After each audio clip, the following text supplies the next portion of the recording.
Okay. I'm Brett Sparks, world famous illusionist. Ha. This is my stagehand, Calvin. Yeah, Calvin Hamel. He won't talk much. I just want to ask you guys how you got the idea for this kind of play that you just put on now. So the idea for Worst Case Magic came from a combination of two different things. I was recently on a trip to China, just under a year ago. I was a coordinator for a magic festival there. And when I got back from China, our producer Ryan Wall from Tricky Productions approached me and said, hey, I got an idea for a supercomputer that's made out of cardboard. And I kind of thought it was a neat idea. And I thought about it for a couple days, and I thought, you know what, I've had some ideas that are similar too. And I thought back to a moment in China when I was with the booking agent. He books everyone from around the world. There was, at the park I was at was 25 different magicians from around the world. At other parks, there was probably about 100 of us from around the world. And there was an illusionist. And I was sitting there drinking some beers with my booking agent, and he was drinking a little bit more than he normally does. He was on his phone texting away. He looked panicked, and I asked him what's wrong. And he told me that the illusionist that has to perform tomorrow, his props were stuck at the border. Chinese customs were not letting in his show, and he had to perform the next day. Now for me, I thought that was hilarious. I thought it was the funniest thing in the world, because what's an illusionist going to do without his props, right? He's going to stand on stage and like do his dance.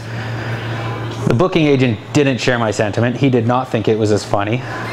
But the combination of when Ryan Wall approached me about this cardboard idea and my experience in China, I thought those two would merge together really nicely. And that started Worst Case Magic. Then we went on to scripting it.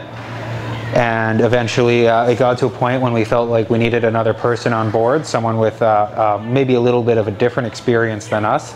So we brought on Calvin Hamel, who plays my stagehand on stage. And Calvin was able to come in, kind of approach some of the magic in a different light. We did have most of it kind of worked out, but there was kinks that we couldn't really get over. And so Calvin was a great asset to bring him on. And then from there, he also started playing the stagehand on stage, which is actually more of a character in our show instead of just a stagehand.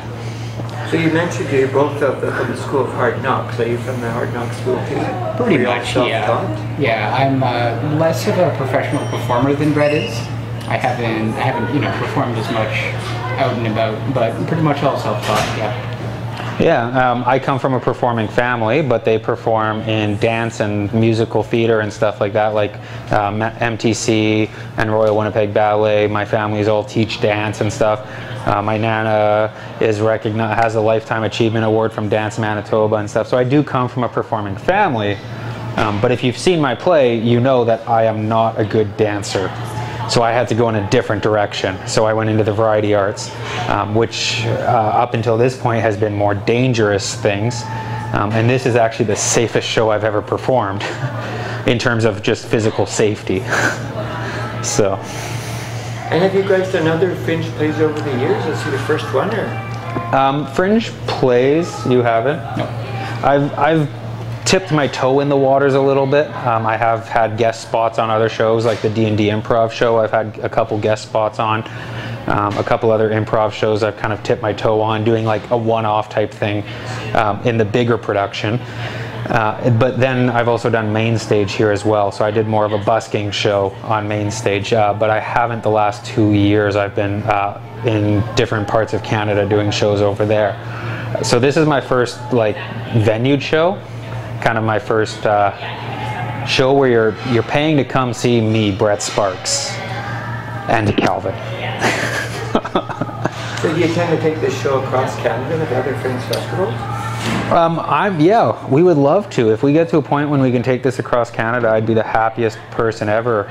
Every show we're constantly improving it, and it's getting better and better, and the audience is having better and better reactions.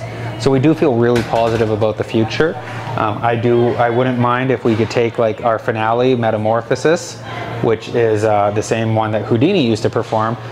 There might even be some chances to kind of take that into China and stuff and do a couple of shows here and there with that. Ultimately, we have no idea where this is going to go. It may curl up and die after this fringe. I certainly hope it doesn't. I hope it only gets better and bigger and more extravagant. So how have the reviews been, feedback from the crowd after the show? Feedback from the crowd's been incredible. Everyone's really supportive. Everyone's really excited to come up and talk about it. Yeah, I'm super positive about it. I was super stressed going into it. I mean, I do feel when the critics say bad things, I do feel that. I guess I'm emotional in that regard. So that's always a concern, and it can make me feel down. But we got a review from the Free Press, which was super fair, and they brought up some good points. All of those are better now. Yeah. We took the reviews that we got and we definitely improved on it, and the show is in a way different spot than it was now, and we're getting a lot of people, our star ratings going up every day. So we're hoping to finish on a 5-star there, and I think it's totally possible. So you guys have a website? Are you on social media? Yeah, we're on a website, and I think all social medias. We're the most active on Facebook, but I think for Instagram, Twitter, and Facebook, it's all the same. It's at Worst Case Magic. You can also go to worstcasemagic.com, and that's a nice little website and has all the links to our social media. You can also find my personal page, The Spark Show, which is my street show and stuff, but it kind of works in here with Brett Sparks and everything. So that's going to be Brett Sparks' page, The Spark Show. And Tricky Productions also has all of the social medias as well. I can't remember that off the top of my head, but Tricky Productions does too. Well, thanks very much for talking with us, and good luck in your show. Thank you. Okay, thank you.